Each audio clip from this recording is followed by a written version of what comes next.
C'est aux quatre coins de Charly que l'on peut trouver ces lavoirs, dont certains sont déjà cités au Moyen-Âge.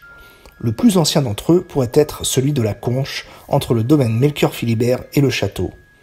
En 1300, les habitants entourant l'église viennent puiser l'eau dans un trou appelé « fond de la Conche ».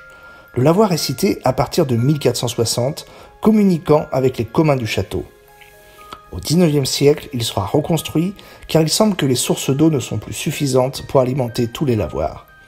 C'est grâce à Jean-Baptiste Freinet, artiste et ancien maire de Charly, que la construction du toit et des piliers est possible par l'achat du mur mitoyen.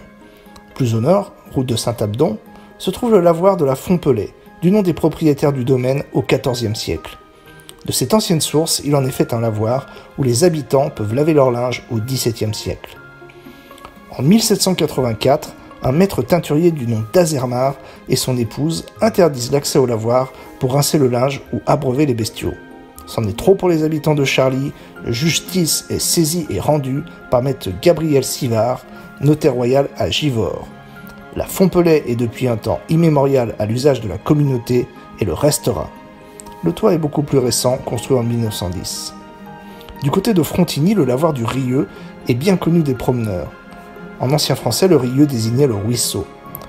Le lavoir est construit à l'arrivée du Premier Empire de Bonaparte en 1804.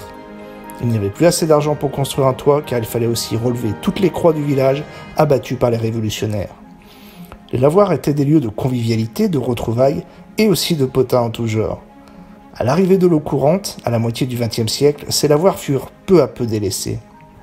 Il reste encore des traces d'autres lavoirs et certains charliéros nostalgiques se rappelleront ces souvenirs des sœurs Saint-Charles lavant leur linge sous une dépendance du château.